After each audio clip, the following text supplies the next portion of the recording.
Raise your hand if you've ever met someone and you're like, wait, I want to be friends with them. But then anxiety convinced you that they wouldn't want to hang out with you.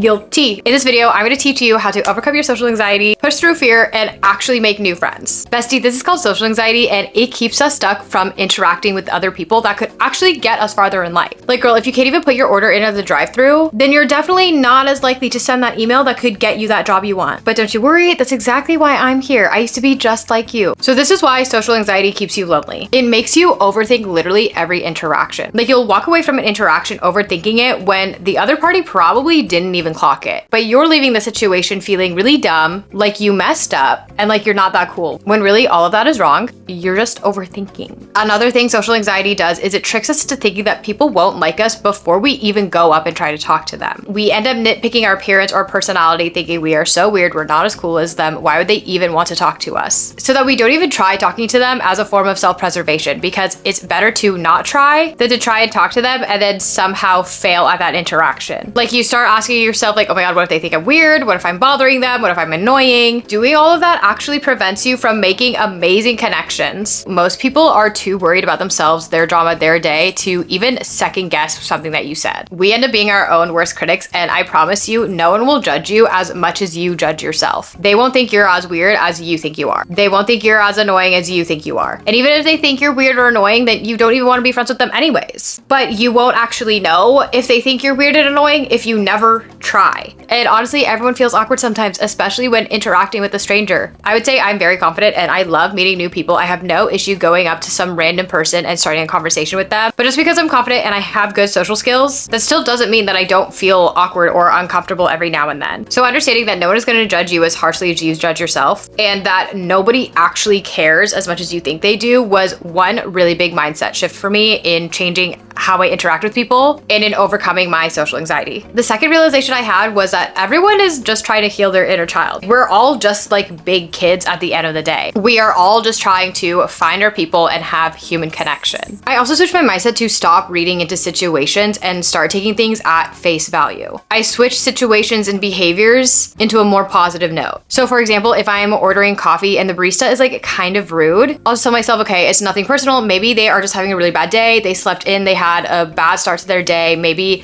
I came in right after a rush. Maybe a customer was rude to them and they're still ruminating on that interaction. It has literally nothing to do with me. Once I really started telling myself it has nothing to do with me, it's literally not that big of a deal, that also helped me become more confident. So that person that you're probably intimidated to go up to, you're probably making them out to be more intimidating than they really are, when really they probably are also seeking connection. They could be sad, they could be lonely, they could be projecting for all you know, but you won't know unless you go and talk to them. So when it came to starting to overcome my social anxiety and I found someone that I wanted to get to know, I would tell myself, okay, what's the worst that could happen? And then I would actually go through that notion. That is something that I really recommend if you have anxiety or depression in general, because our mental illness tends to catastrophize things. So in order to calm your brain, you have to go to that scary place and actually let yourself live through that experience and ask yourself, what's the worst that could happen? And then go through. Because usually the worst thing that could happen isn't actually that bad. We're just making it worse than it is. So when it comes to talking to someone else, what's the worst that could happen? Okay, they don't want to talk to me. They say no. They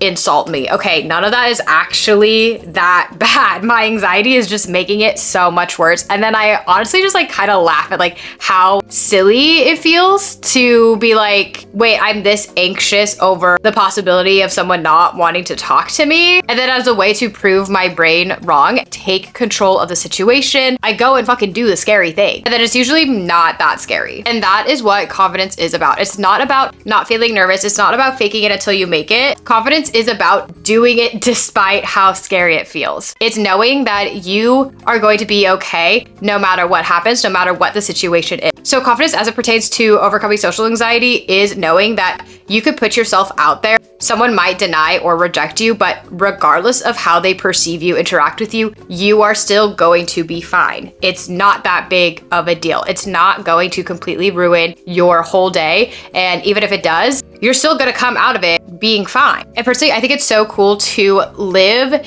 in the age that we do, where so many humans exist at once, and we can get to know these humans and stay in contact with them. Like, I have friends that I've met at concerts but I've known them for years and we talk all the time. So you also never know like what adventure this new connection could take you on. Like for example, like I am living proof of making a new random connection and saying, what's the worst that could happen? And you know what, flirting back with my server during dinner when I was visiting New York for the first time. And oh, now I have been his girlfriend for 6 months. And that's all because I decided to be confident, say what's the worst that could happen. But if I wasn't confident, if I was still really socially anxious, I wouldn't have given him my number. I wouldn't have said, you know what, fine, fuck it, let's hang out. And then I never would have been in the relationship that I'm in now. A platonic example would be my guy best friend. So even though we were coworkers, I decided to go out on a limb and DM him on Instagram and ask him to hang out. The first time we hung out, honestly, just like solidified, yeah, we are absolutely friends now. He has been one of my best friends for I think like 3 or 4 years now, but that never would have happened if I didn't just put myself out there. So this is exactly how I became comfortable with putting myself out there. First, it takes a lot of practice. You have to do it despite what your brain is telling you. Start small just to build momentum. This can be striking up a conversation with your barista if they clearly don't look like they're busy or in the middle of a rush, or just like starting a conversation with someone that you are already interacting with. But I do find doing it in the service industry is easiest because like you're already interacting. So why not just ask them how their day is going? We're all humans. We are all seeking connection, and you asking them about their day, you being more patient with them, you wanting to actually talk to them as a human rather than as a server, an employee, could really, really improve their day. And that's also really great practice for you because you're not actively going out of your way to interact with a stranger. Whereas it'd be different if you go up to someone random in a grocery store and start talking to them, which also I do. It honestly is a skill to be a people person, know how to interact in various social settings. Another thing I like to do is if there is someone that like I do want to talk to, I'll understand what the situation is. So for example, if I'm in a bookstore and they are holding a book that I've read, I can use the book they're holding as a source to start that conversation. Like, oh, I've read that book. It's really good. Have you read it? I like to give a genuine compliment. Everyone loves being complimented. You never know what someone is going through, and that compliment could honestly like really, really change their day. And then just let this person talk about themselves. We all love being gassed up, and we are also all inherently selfish. So if you've talked for a little bit and you're like, actually, this person is really cool, I kind of want to hang out with them, get their contact info. One of my really, really good friends,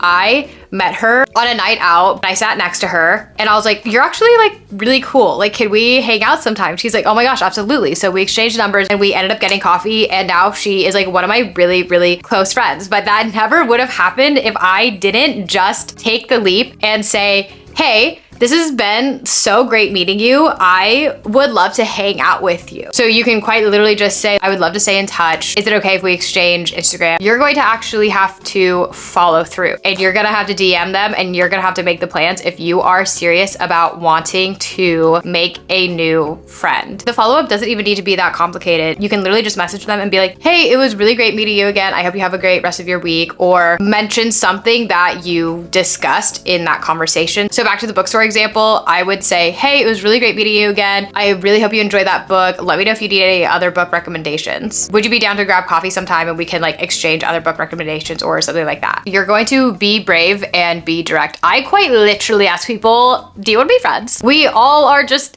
big kids. We're all just healing our inner child. It feels vulnerable. It might feel weird, but it works. Whenever I ask, can we be friends? People's faces literally light up and they get so excited. People love the honesty. They love the boldness. When you are having these conversations, make sure that you are showing genuine interest and you are asking questions that you actually care about, and you let these people talk about themselves. Asking questions shows that you are interested and you care. As humans, we like feeling like people are interested in us and they care about us. So now that you've made your new friend, you want to actually keep them. The initial connection is just the beginning, and your social anxiety might be telling you, oh my God, they probably think I'm so annoying. They probably think I'm so weird. Ignore that, because that is your anxiety. The only way to know that someone thinks you are annoying or weird is if they voice that to you. If someone has an issue with you, if someone thinks negatively of you, then it's up to them to voice it. I like to say there is no problem until the problem is communicated. Maintaining friendships does require consistent effort. So you've hung out with this person and you want to actively remain friends, you're going to have to keep up that effort. Here's how to stay connected with your new friend after after the initial hangout. Follow up with them again, letting them know how much fun you had. You can honestly just say, that was really fun, let's hang out again soon. Share things with them that remind you of them, like memes, stories. You have to make specific plans instead of the vague, let's hang out sometime. Just be like, do you wanna hang out this weekend? Do you wanna hang out next weekend? There's this really cool event that I'm going to. Tickets are like 20 bucks. Do you wanna come with me? Check in with them, follow up with them when they do mention big events, challenges, or just honestly just send a regular check-in text like, hey, thinking about you, how are you, what's new? It's also really good to have a list for like friends that you don't see very often or don't talk to very often, a like last time we talked list, and it's just something that you keep in your notes app, and you just like make notes of all the things that you talked about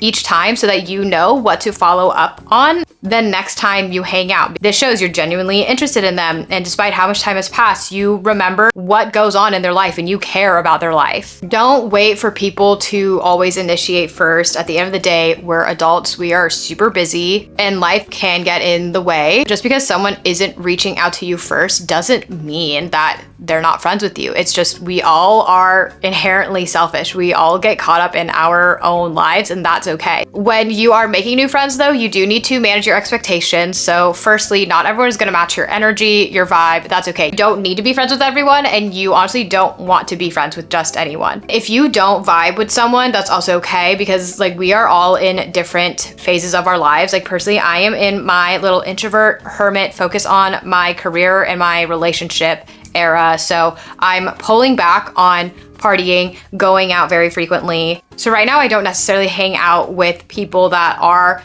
in their party phase, not because I think there's anything wrong with it. Like I'm a party girl at heart, but we just like wouldn't have very much common ground. They would probably invite me to go out and I would probably say no most of the time, and that would create a rift in the friendship. Focus on the people who are focused on you and excited to build a relationship with you. Always quality over quantity. I used to have quantity and now I have quality. And while I have less friends, the friends I do have, I know are my ride or dies. We are forever friends. I would rather have less friends that are of higher quality than lots of friends, but the minute I need someone, I'm all alone. Anxiety will always try to keep you safe, even though that safety is actually isolation. Making new connections all requires getting comfortable with being uncomfortable. And honestly, that is just life and growth in general. The faster you can become comfortable with being uncomfortable, then the less uncomfortable you end up being. You end up adapting to new situations easier. The magic of life happens when you push past that initial fear. You cannot let fear of the unknown, what others think of you, failure, get the best of you. Where will you go in life if you let any kind of fear, any kind of anxiety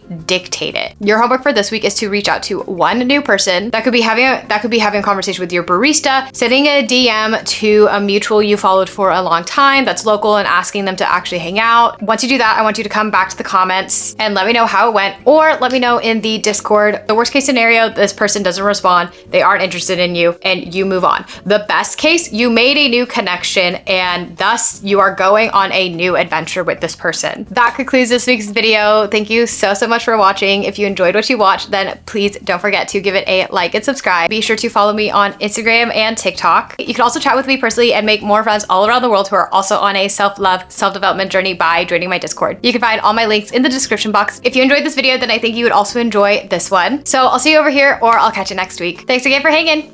Love ya. Catastrophize. Guys want to say hi. Hi. Oh, look at that face.